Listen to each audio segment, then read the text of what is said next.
Welcome, welcome. It's Tuesday night. We're back for another episode, Blue Collar Green Pockets. I've been practicing all day just to say that tonight we have estheticians. Did I nail it? You got it. You got it. That's Excellent. Jared Britt, your host. Along tonight, we've got our usual co-chairs, Dave Jones and Chuck Wilson, and Gary the Cable Guy has made his way into the show again tonight. For our guests, we've got Master Esthetician Elisa Livingston. She's a licensed esthetician right here at Dermacare of Hampton Road. She's been there for about 7 years. She's been in the field since 2007. Yes. Okay. And then we've got Emma Winkleman out of Indiana. She works at Aspire Plastic Surgeon. She's been there for about 1.5 years, and she's been an esthetician, a licensed esthetician for 4 years, and a laser tech for about another 1.5 years, right? Yep. Awesome. Welcome to the show, guys. Thank you for having me. We appreciate y'all joining us. So usually we have a little more idea of our hosts and what are our guests and the kind of work they do. But tonight I'm a little at a loss for this one. I did a little homework, but I'm going to let you ladies talk all about it because this one's definitely out of my realm. Real quick, I'm just going to start with Elisa. Elisa, you said you're a master esthetician. What even got you into it first? Did you go to school? What did you do? Yeah. So actually, I originally went to school for psychology and counseling, and it was just super overwhelming. And the amount of student debt that I was accumulating was just stressing me out. And so my senior year, I actually dropped out and changed career fields completely. And I ended up finding an aesthetic school in Baltimore, Maryland, and I absolutely fell in love with the field. I had struggled with some skincare issues when I was a freshman, sophomore, junior in college, and I had been seeing a dermatologist consistently, and it wasn't clearing my skin up, and it was really affecting my self-esteem. So I started seeing an esthetician, and I got very curious as to what she was doing and how she got there and how much schooling it required. And so I enrolled in aesthetic school, and about 6 months later, I got my first license. So Virginia is a 2-tier system. It requires you to have 2 separate licenses if you want to go on the more like medical side of aesthetics. And so after I got my first license, I worked in the field for about 1 year or 2, and then I ended up going back to school to get my second license and work more like with dermatologists, plastic surgeons, like more medical spa. Elisa, the original training, how long was the original training?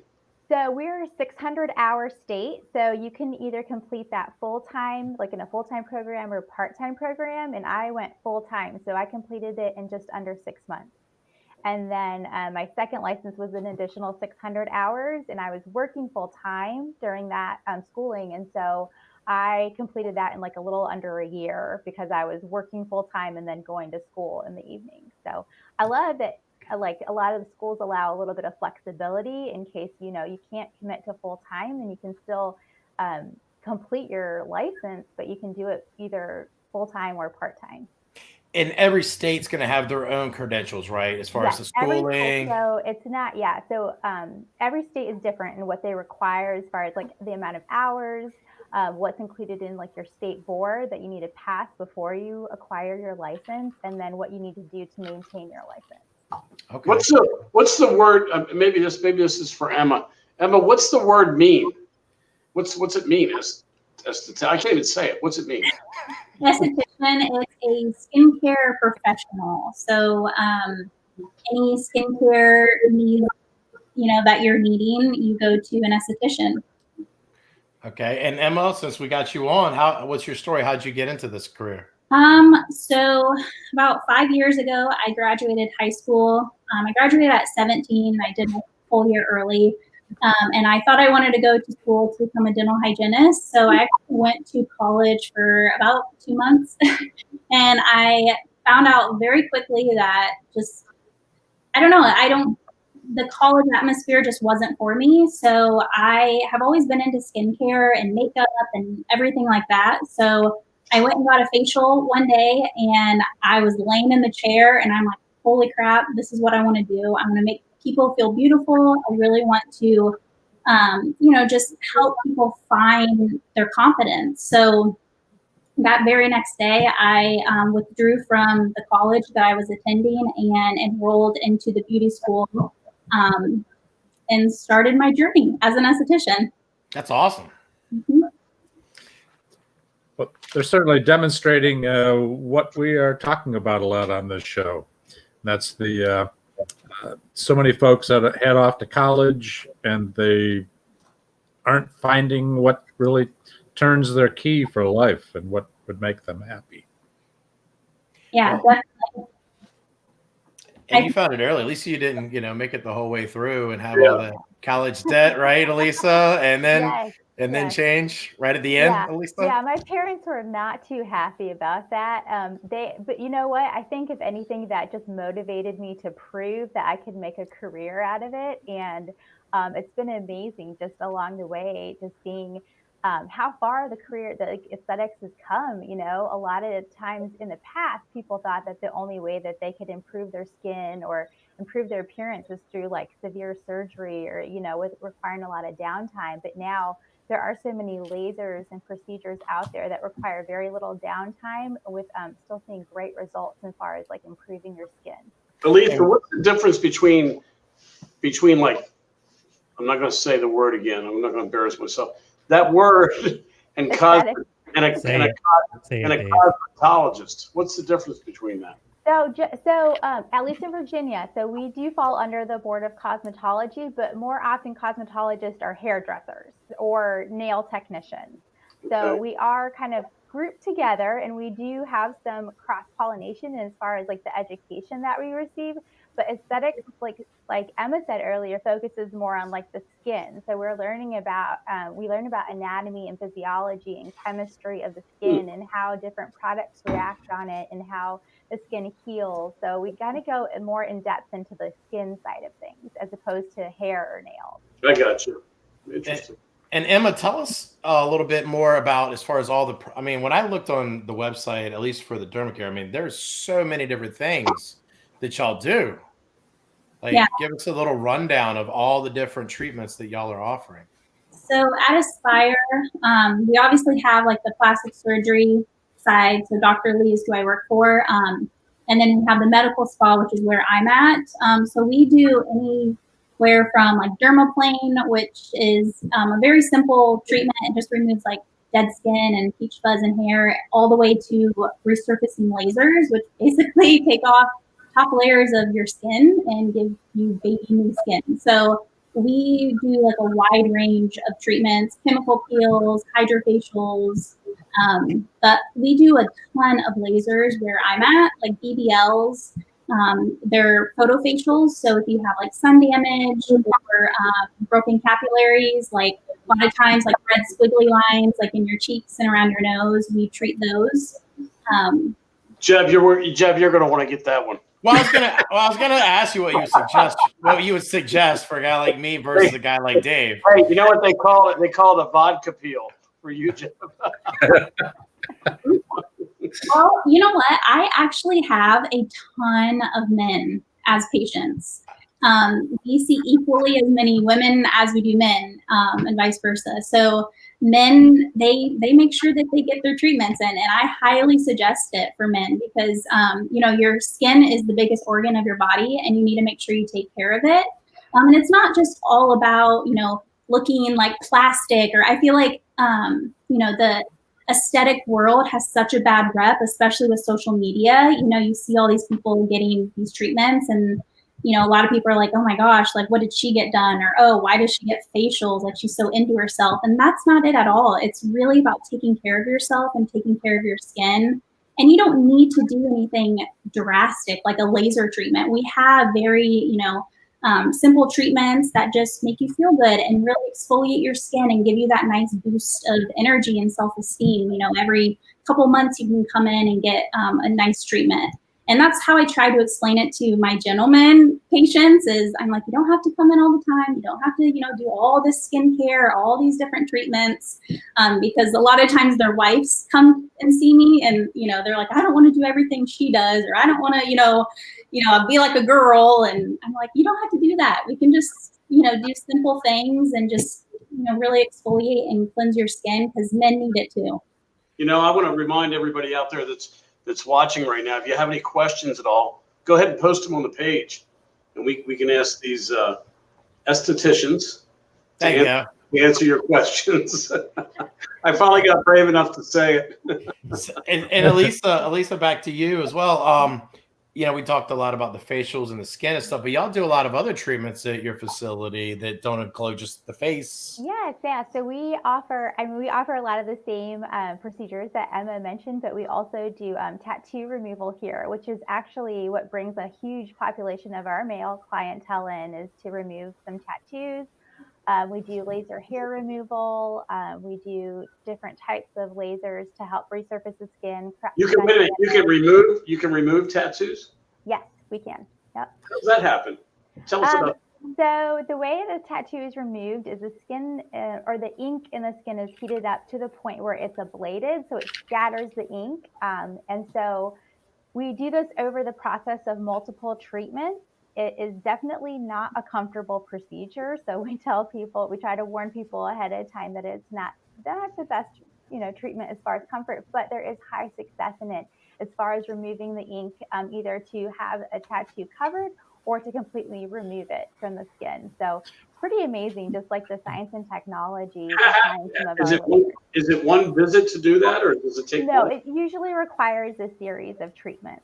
And different colors of ink will require, like, for the laser to work a little bit differently. It requires the skin to heal a little bit, like have different downtime for healing. But it is pretty incredible to see some, people who come in, especially like we're a huge military area, and a lot of people in the military or who are trying to get into the military need to remove some tattoos before they can enter. And so a lot of times we're helping our military community out by getting rid of some of those tattoos so they can move forward in their career. So Dave's lower back tattoo, you'll be able to remove that? Totally. Yes. I have a tattoo of hair on my back.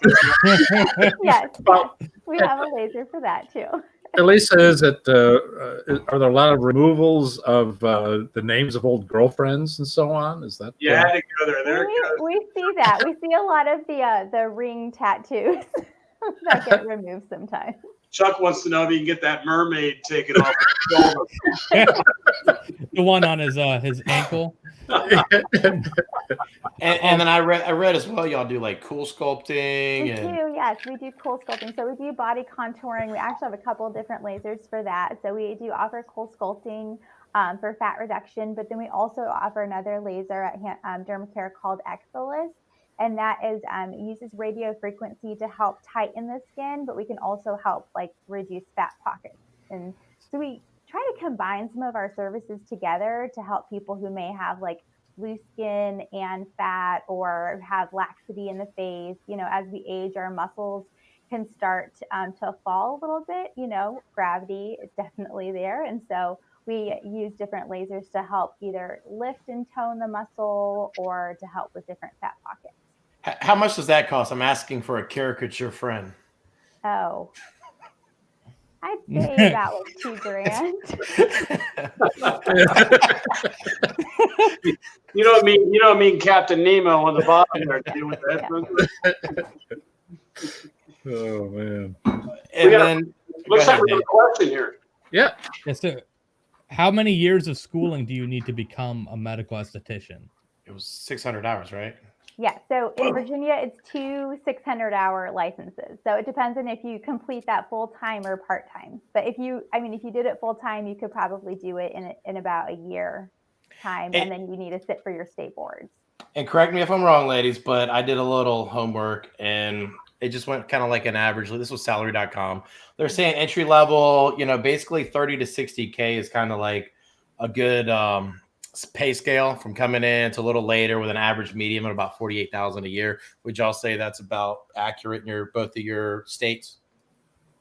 I would say so. Yeah, it fluctuates because and this depends on the facility you're working at. But like for myself, I make an hourly wage, and then I do a commission check for my treatments and then a commission check for my products. So you really determine how much money you want to make. The hustle. It's all about the hustle. Yeah. Yep. So it's different everywhere. But would say 30,000. Somebody did their 600, kind of around 30 would be a good fair how much they could come in. That's about entry level. I mean, that's a good question because some places will pay you, like Emma said, hourly and then a commission, or they'll pay you hourly plus bonus, or they can just put you on a straight commission where you are only making a percentage of the procedures that you do. So it's really good to do your research when you are applying for jobs and interviewing. And does any of the employers ever pay that? Like you got someone, like if y'all hired somebody and then they went to the school or you started as a helper or whatever, and then does Leon ever pick up any of those tabs?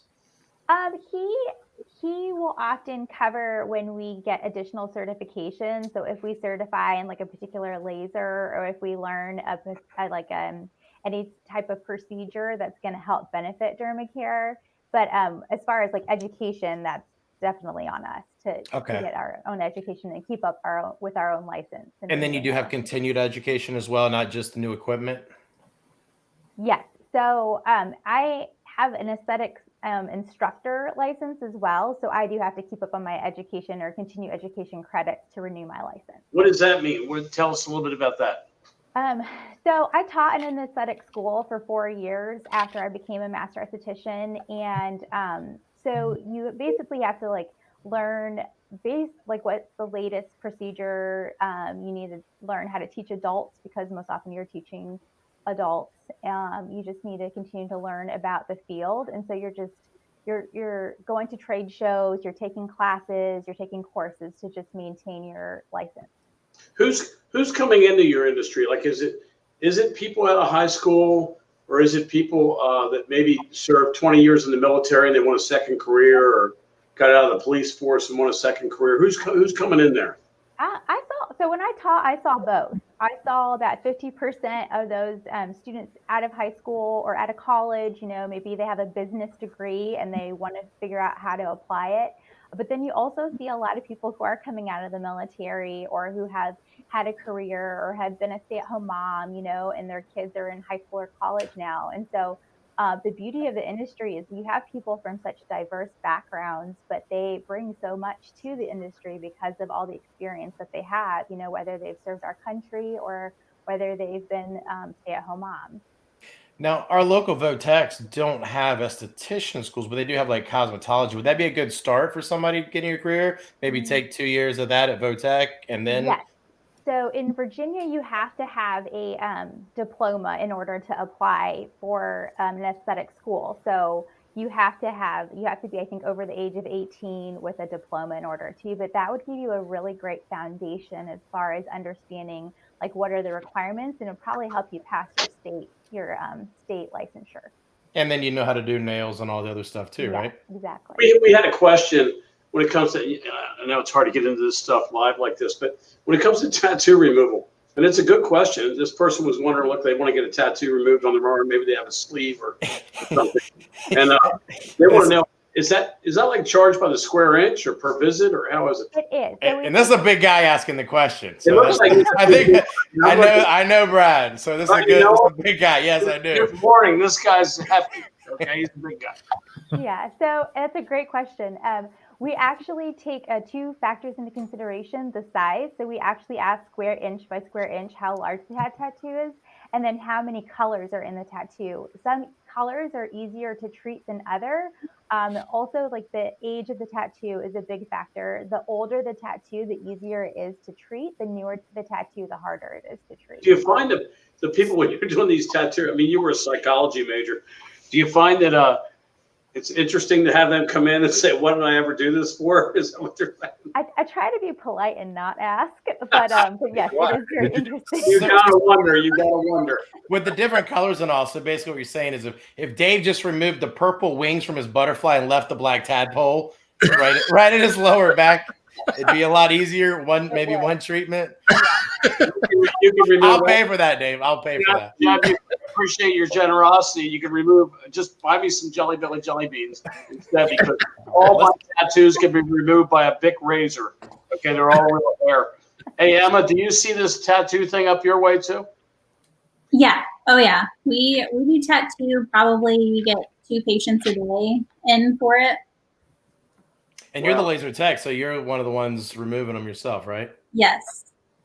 Okay. Well, I got to ask, what's like the craziest tattoo, Emma, you've ever seen? Like somebody had?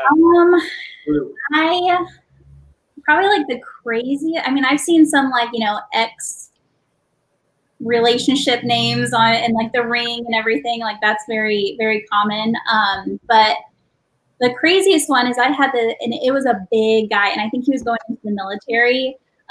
But he had a big snake like on the back of his back, and it went all the way down his spine. And the spine is like one of the worst places because you have all those nerves.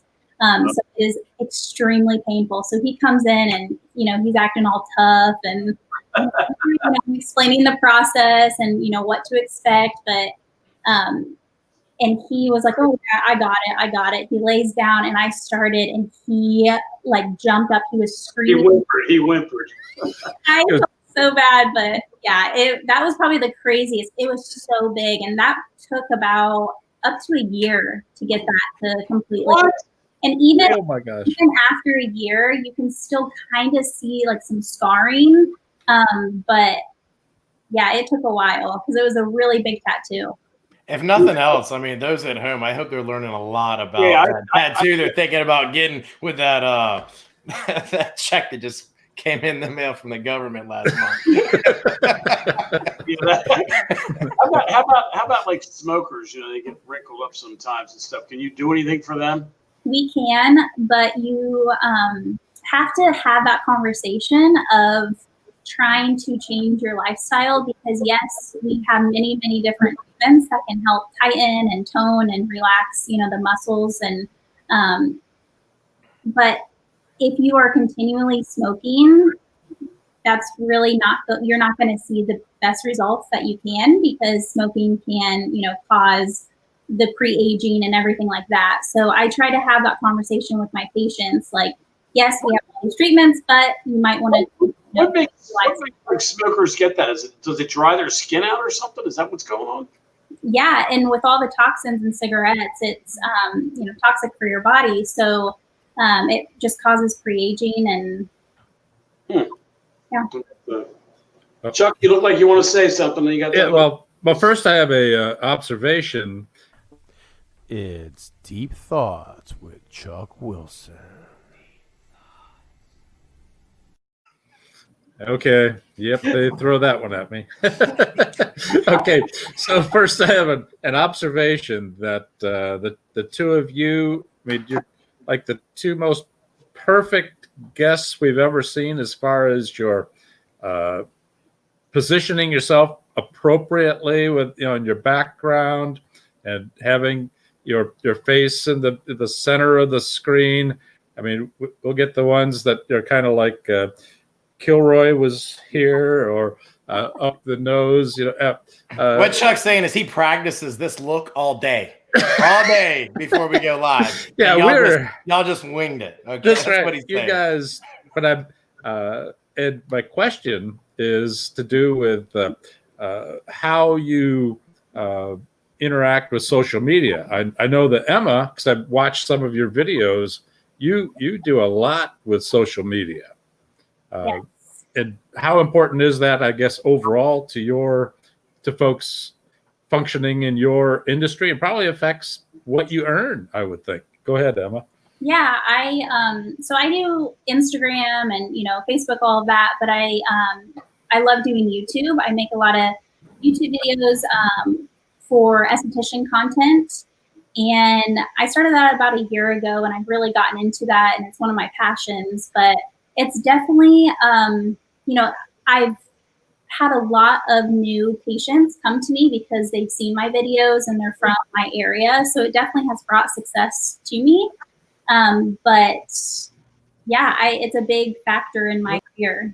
What's your YouTube channel? It's just my name, Emma Winkleman. And I do a lot of esthetician videos. I do some like beauty videos, but I mainly focus on esthetician content because that's what a lot of my viewers, they love my esthetician content. Gary, we used to say, hey, what's your sign? Now Gary's all smooth and he's like, hey, what's your YouTube channel? trying to keep it real, Dave. Elisa, do you do much social media for y'all's website or No, Facebook? we have a marketing director who does all of our Instagram and all of our Facebook. But we do some blog posts and some articles. So I help for a period of time. I was helping with the like editing some of the blog posts that we put out there, just like information, like Emma was saying earlier, just to educate people, because a lot of times people are curious and they just want to know more, but they may not be brave enough to come in for a consultation, or but they'll read a blog, or they'll watch a YouTube channel, or they'll watch like Instagram just to educate themselves about the industry. And Dave, surely Dave Mr. has a Leon fan pays only you for page. all those, right? And tonight, make sure he gives you a good bonus for tonight too. So is there an age range of your clientele? I mean, talk to us about the age range. So we treat as far as like teenage, like adolescent skin. So we have patients who bring in their children, when they're getting to be having some hormonal acne once they're going into puberty. And so we treat anyone as young as like 11, 12. And then we have patients that range all the way up into like their 70s. So we have a very wide range of our patient base. And then again, that goes the same for like male and female. We treat both. We have a huge population of men too that like to come in just because they want to age gracefully and they want to take care of themselves. Are there any men on your staff that do what you do? Well, Leon, our owner. Okay. So he gets treatments, and a lot of our spouses, they get treatments as well too. You actually mentioned one. I have a friend's kid that is getting treatments for acne. He's at that age. What would you recommend for those young men that y'all are doing for them? What would you recommend for those boys that are having some hormonal imbalances? Yeah, so we always are like really big educators in like home care. Like what we do in the treatment room once a month can only do but so much if you're not taking care of your skin at home. And so we're really just teaching kids how to wash your face and like use the right products, protect your skin from the sun so you don't end up with any acne scars. We talk about not picking and just keeping, everything you need to do to kind of take care and maintain when you're having acne breakouts. And then in the treatment room, we're doing deep cleansing facials and different series of chemical peels. We also offer blue light treatments, which help to kill that acne bacteria in the skin. So we kind of do a combination of a few things to help treat the skin, but we're just kind of trying also to reinforce what parents are already telling their children. What is blue light? Tell us more about that. So we have a couple of different lights here. LED light is what it is. It's actually pretty fascinating. LED light was discovered by a NASA scientist they're using these lights to help grow plants in space. But what they didn't realize is the secondary effect is that blue light was helping to heal the skin as well as red light. There's multiple lights at different wavelengths that have different effects in the skin. And so for teenage acne, just acne in general, we use blue light to help kill that bacteria. It's a painless treatment where we have our patients sit under a light for 15 minutes, and it really helps to bring down inflammation and acne breakouts. Okay. Emma, y'all doing the same type of stuff? A lot of adolescents. We're in Indiana, yes? Definitely. Yeah, that's probably acne and anti-aging are my main two concerns, and a lot of it is adolescents. But yeah, blue light we use that a lot in our practice. It kind of feels like you're like underneath the sun, like it gets a little warm, and it's actually really relaxing. All right, so we go from Gary's puberty. Tell me more about the anti-aging for his dad, Chuck. So, yeah, what would you do for me, Emma? I mean, he's already pretty. He's a pretty man. I mean, he's already doing something. And don't mess that hair up, whatever you do. A lot of times with men, I always start them out with like, we have a treatment called Diamond Glow, and it's basically microdermabrasion. So it's going to exfoliate the skin, but there is suction involved. So while we are exfoliating, we are also extracting all the impurities out. So clogged pores, dead skin, dirt, everything like that causes blackheads. So I normally start men off on that treatment because usually men need a good exfoliation. And then I would recommend for anti-aging some chemical peels or like a BBL, which is that photofacial, because it's going to target the pigment and the rosacea, or if you struggle with rosacea or the vessels, but it's also going to help stimulate collagen, which everybody needs that, especially if your main concern is anti-aging. I'm allergic to cucumbers. Is there still something you could get if you don't want those cucumbers over your eyes?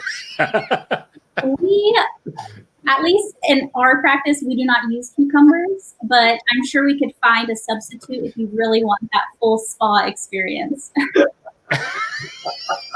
I'd like to have like donuts or cupcakes or something. Yeah, I guess. Jelly bellies. What earlier you were talking about like fat removal, or I guess not removal, it'd be toning.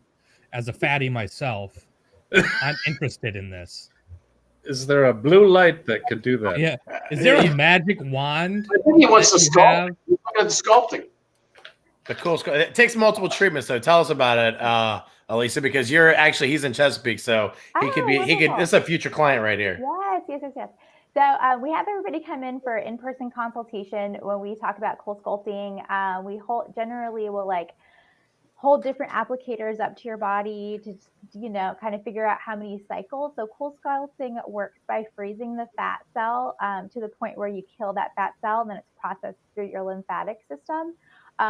Some people require multiple cycles in order to see results that they like, but with cool sculpting, you can see anywhere from about 25 to 35% fat reduction in a particular area after each individual cycle. It takes about 6 to 8 weeks to see results, but it's not uncomfortable. I mean, you are freezing the fat off, and it is kind of an interesting process, but it's a wonderful procedure, and people are generally pretty happy with the results when people fully healed. People are losing weight by freezing it, and they're not changing their diet or lifestyle. So it's not weight loss; it's fat reduction. So we're basically killing off the fat cells in a particular area that's being treated. So you may maintain the same amount of weight, but you will see a difference in your appearance as far as your silhouette or shape. I have a question for you. Have you ever had that treatment? Oh yes, I have 3 kids. So after my third, I definitely had some cool sculpting done. They threw you in the freezer after your third, huh? Yes. So, Emma, have you had the cold sculpting, or do you do that as well? I have received it, but we do not perform it at Aspire. Okay. What about the heat lasers? Do you do those in that another treatment for the fat loss or burning? So the only treatment that we have for fat loss is a treatment called Skin Tight, and it's with our BBL Cyton machine. But it's a very different procedure as cool sculpting. And basically we're just heating up the skin with a few passes, and we use a certain filter that goes deep into your epidermis to heat up those fat cells. And it also, tightens your elastin fibers. So, but it's not, for patients that come to me that are wanting that tightness is for the Skin Tight, but for someone that's wanting to lose fat, the Skin Tight would not be something I would recommend. I would recommend something like cool sculpting. So like Elise said, we just have to kind of have our patient come in and do a consultation to see what would be the best thing for them. Notice all the guys, that's all we care about. We're like, how do we get skinny? And still eat donuts. Do you have procedures that give you a 6-pack? Well, how can you go to the beach and not be thinking about, well, that person needs to have this procedure and that one definitely needs. That sounds judgmental, Chuck. That sounds very judgmental. I'm surprised at you right now. How do you sleep at night? I'm sorry. Chuck, if you turn around that fault. Chuck, that third shelf from the top, there's a book on this book right here. I want you to pull that one out. Gary, I like that new look of the screen right there. That's nice. So what other?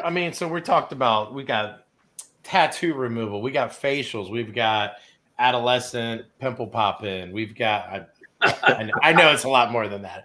I actually get anti-pimple popping. You're not supposed to do that. Or fix the smokers. We can Yes, you're not supposed to do that.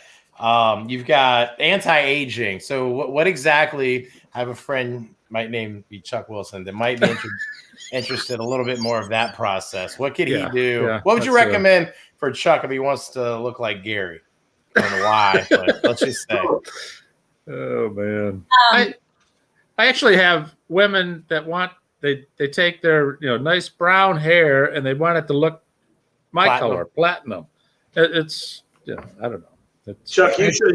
That's complete lies. That never happens. Chuck, you should have just stopped. I actually have women that want. You just should have stopped the conversation. Back on track. What was the question? Yeah, what was that question? How do we make Dave look as young as Chuck? How's that? That's what we need to do. That's the mission. What would y'all? I mean, what would be? This is our consultation. That's your platform right there. What does this guy need? You buy this in a package or something? I mean, do I walk into your place and I just walk in and say, look, I want to look like Dash Riprock or somebody. I want to look like 40 years old. Well, we would definitely, have a conversation of expectation. I actually have a lot of patients that come in and they're, 80 years old and they want to look like they're 40 again. And it's just not going to happen. Unless, you have extensive surgery. So you really have to set up that expectation and have that conversation. It's a very tough conversation, but it needs to be had because, this person's coming in and spending a boatload of money. And if they're not satisfied, that comes back on you as an esthetician and the facility too. So what's it cost? What's one visit cost to do something like this? So for Aspire, for a consultation, it's a $50 consultation fee. And when you book that day, that $50 goes towards your treatment of whatever you are, booking. So now, how low would you have to set the expectations for Dave? About as low as your wife set her. Yeah, really. I've got how good's your bedside manner? I have a zit right now that's really bothering me. Those Clearasil pads are not working. We need a laser beam on him. That's it. Yeah, and actually, wait, here we go. Hey, we have a question here. Yeah, are you trained to do skin cancer screenings? Do y'all do that stuff, or is that more of a dermatology? We do have a physician's assistant who is on staff for us who has a background in dermatology. And so when we have had areas that are questionable, we do refer out to her. But yes, so technically we can't diagnose because it's not within our scope of practice when we see a skin cancer or a potential skin cancer, but we can tell people to go to their dermatologist and get it checked out. And there have been several instances where we have caught things early enough where people have been able to have them treated before it becomes anything super serious. That's good. Emma, do you do that as well? Yes. Yep. So we don't have a dermatologist on staff, so we outsource that. If we have a patient that we see something a little questionable, we kind of recommend, hey, you might want to go get a skin screening just to make sure everything's good. And a lot of times I kind of use lasers as an excuse to bring that up because a lot of times when we are talking about anti-aging, we bring up BBL and a lot of different lasers, and you need at least at our practice, you need a skin screening before we even touch you with the laser. Because let's say someone comes in and they have, skin cancer and we don't know it, and we do a laser on top of it, that can mask the cancer. So we always make sure that they get a dermatologist to look at their skin before we do any type of lasers. That's really interesting. It almost seems like you you can't diagnose, but you're almost like a kind of a first line of defense or a first line predictor, because a lot of people are coming to you for skincare and you're actually discovering other things for them. Right. Potentially. Yep.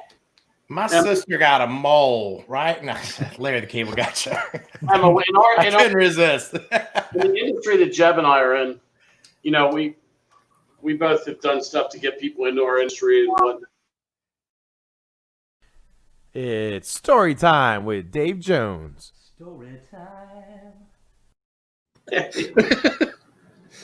This happens every show, guys. We're prepared for this. Get some popcorn and a drink. Go ahead, Dave. With respect to your industry, I know Jeb and I are always looking out for young people in our industry that might want to come in the industry. And who would that candidate be? Who would that candidate be, Emma, that you would go talk to? What features would they have, or what accolades, or what things would they have? What would you be looking for in this person that you would recommend to go into your industry? Someone that has a lot of passion and Yep, that's it. Passion word. Yep. Yeah, passion. And I on my YouTube channel, I talk a lot about that because I get questions all the time or comments saying, "Oh, I don't think I can make enough money. Oh, I don't think I can, do this, or I don't think I can do that." And it's like, at the end of the day, if you are wanting to do something and if you are passionate about it, you can 100% do it and be successful at it. So money's there. Yes, yeah, money's there. You just have to work for it, just like any other job. What? Whoa, wait a minute. You got to work for it? No.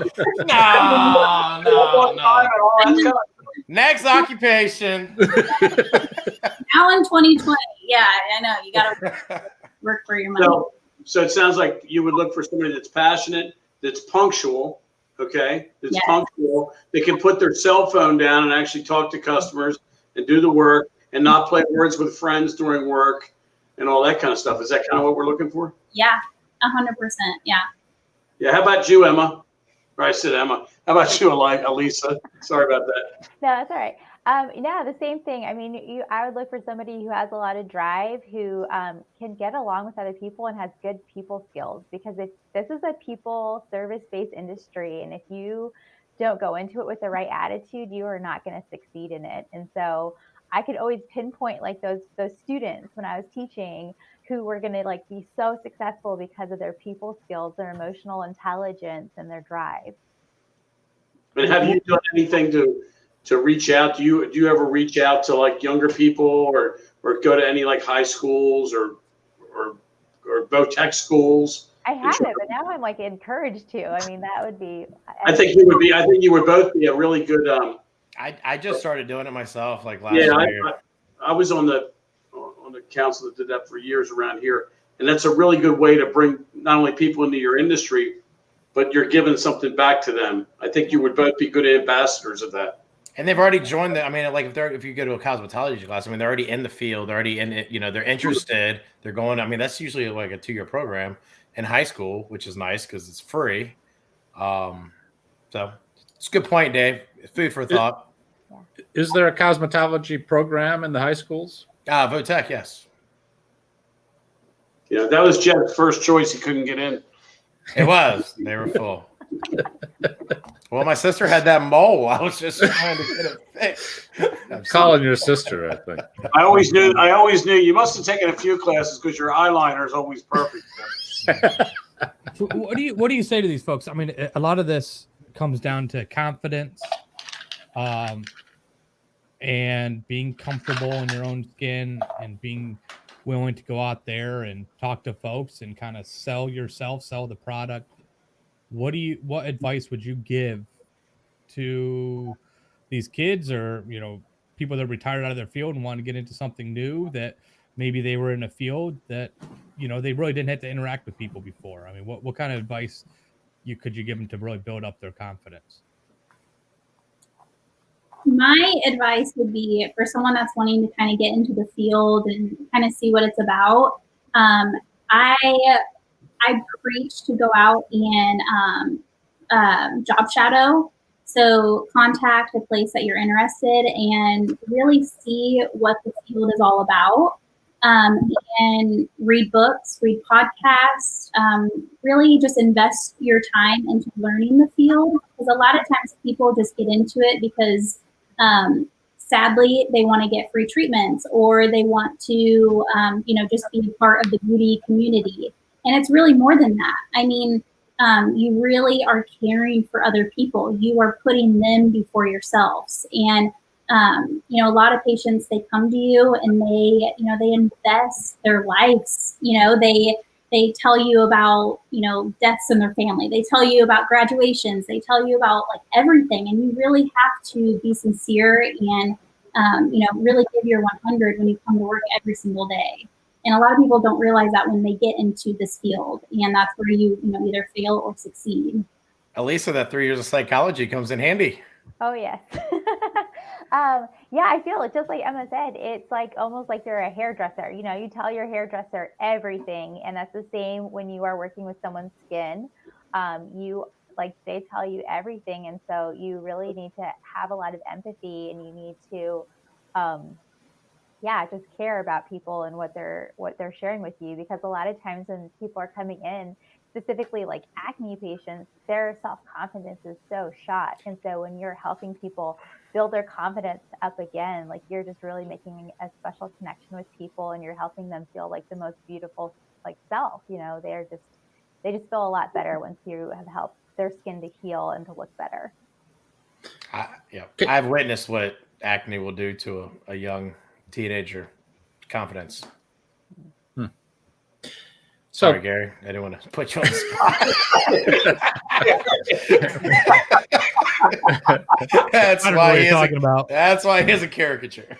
Yeah, it's all photoshopped. So I have a question for you regarding what it is that you draw your inner strength from. What is it that gives you the drive and interest to keep doing, or to have entered the job to begin with and to keep doing it? What at the end of the day makes you feel good about what you do? I'll start with Emma. Well, there's like two different things that I pull from. One is I sincerely love what I do. I love making people feel good.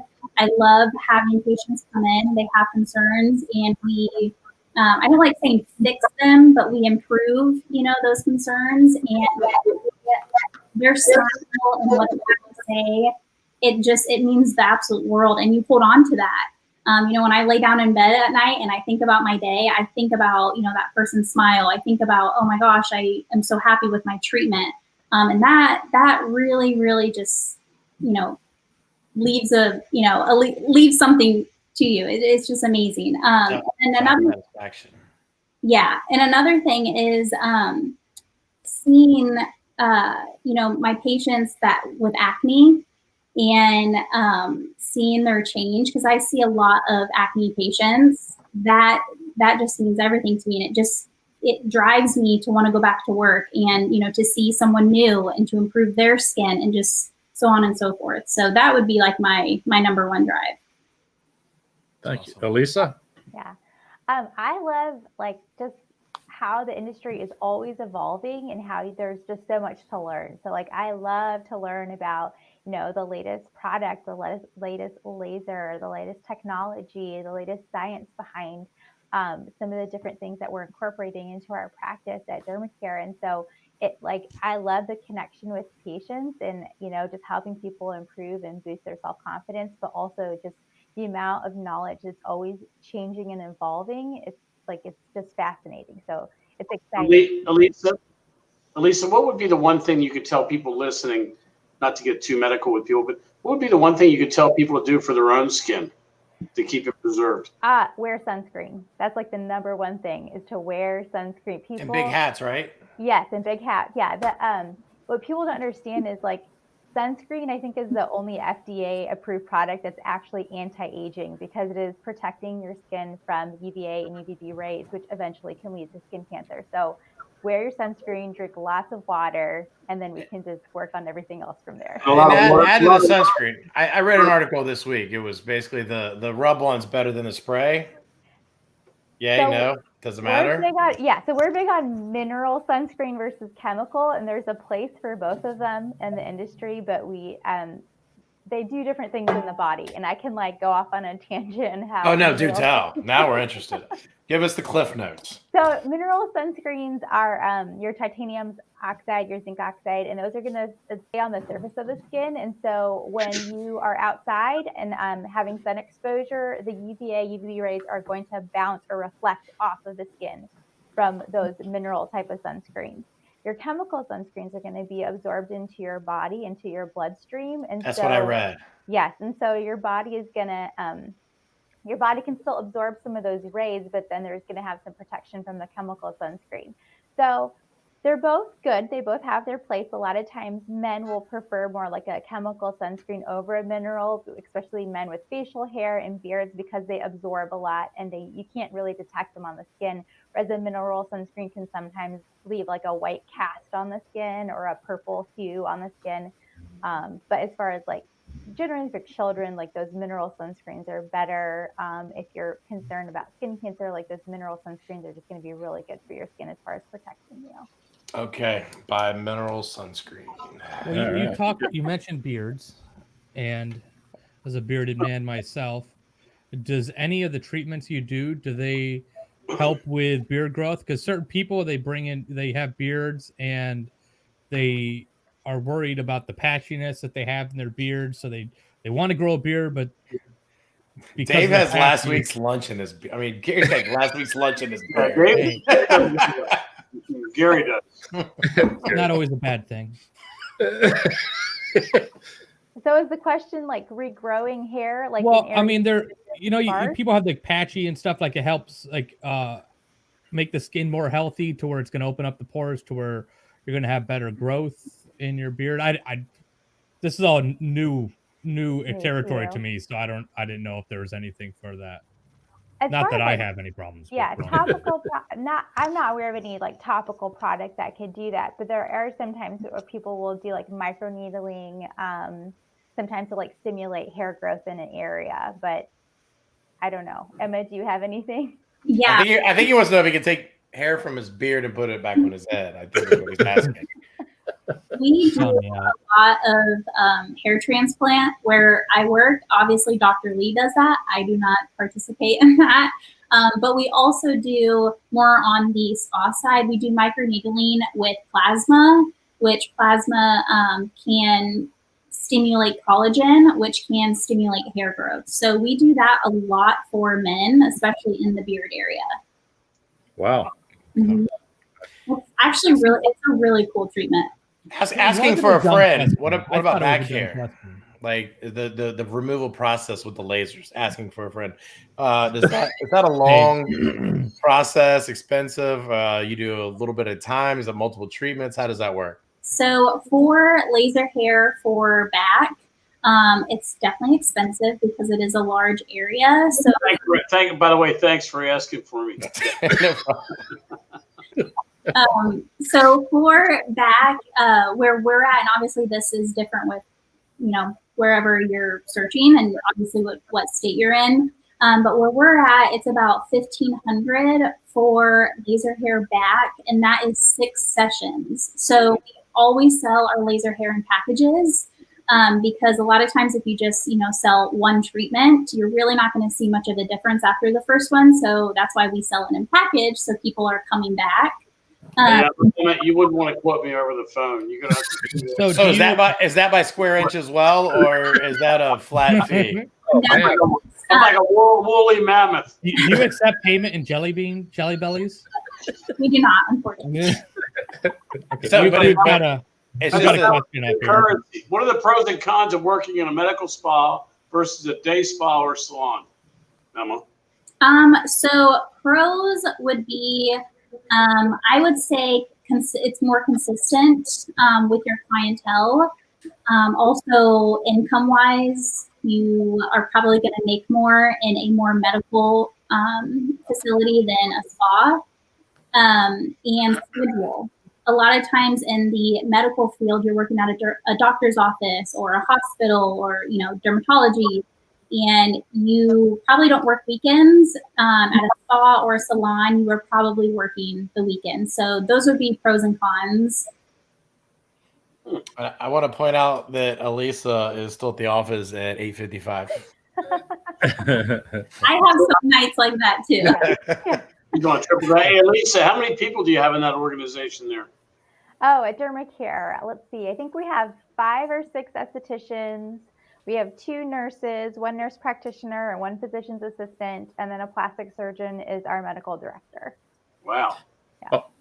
In your field, and I'm thinking, I guess it's the medical portion, but dealing with burn patients and that sort of thing, is there a lot that you do to help folks that have experienced burns? Typically, that's something that we probably would recommend for a dermatologist to treat. I mean, we would definitely see a patient that has like a burn. Are you talking about like sunburn or like No, third-degree burn? Yeah, like a third-degree kind of a Yeah, burn. that's something we would like either refer out to a plastic surgeon or to a dermatologist. So we're not necessarily treating those. We would definitely like recommend topical products that you could use for that. Maybe products that have like growth factors in them, that would help the skin in aiding in its healing process. But we wouldn't typically like treat a patient for a third-degree burn. I'm talking, like maybe years after the burn to do anything with that. I mean, so we maybe would consider doing different types of lasers to help stimulate collagen and elastin. So we would again do a consultation and see what they would benefit from the most, and then we would make our recommendation as far as what laser would help with the healing process. All right, Elisa, I'm going to ask you to do something because we're getting to the end of the show here. I want you to give your final pitch to people, either second career people or students in high school. Why would they come into your field, and what can they do to get in your field? Just final elevator pitch. Yeah, so I would definitely recommend it for anybody who's looking to just being in a career that like where you love to learn, where you love to give back and make people feel really great about themselves and just love the way that they look. We really want to make people look the best that they can. And so if you love science, if you love chemistry and anatomy and physiology and, products and lasers and technology, then I would definitely recommend aesthetics. Very nice. How about you, Emma? Same question. Exactly what Elisa said. If you're passionate about that, then definitely this is the field for you. And I would have to piggyback on that, especially on how much this field is growing. You have to be passionate about learning and be excited to learn, because every day it seems like there's something new coming out. So definitely be excited to learn. Very good. Well, I just want to say before I throw it back to Jeb, you've both been incredible participants tonight, incredible guests, and I appreciate you coming on. I learned a lot. I didn't know anything about this. And Jeb, what about you? And Chuck, what about you guys? I learned a bunch. I'll jump in real quick before Jeb closes us out. I learned an awful lot tonight. I really appreciate you folks coming out and joining us and sharing and teaching us how to say esthetician also. Chuck, I love the way your lips move when you say that, okay? The thing is, he's already got online and got a consultation. Yeah, tomorrow. I'm all set for I've been plucking my back hair the whole show. He's got his Brazilian appointment all set. Yeah, Oh, thank you for coming. Yeah, thank you for having me. Yeah, thank you. Ladies, I appreciate both of y'all. Anybody at home, y'all got any questions on getting into this career? Well, like I said, we got somebody from Indiana, someone from Chesapeake, Virginia. Any questions? Shoot us a messenger. We'll be happy to get you in touch. I'm sure either one of you ladies got any problems to answer questions after the show this week or whatever. Send us a question. We'll get you in touch. Ask all you want. Get into the trade. If you got any questions, I'm sure either one of these ladies will be happy to help you. That is it for this week. We're right at the top of the hour. Thanks so much, everybody. Next week, Tuesday, 8 o'clock, Blue Collar Green Pockets. And I'm not telling you what we're doing yet because I don't know.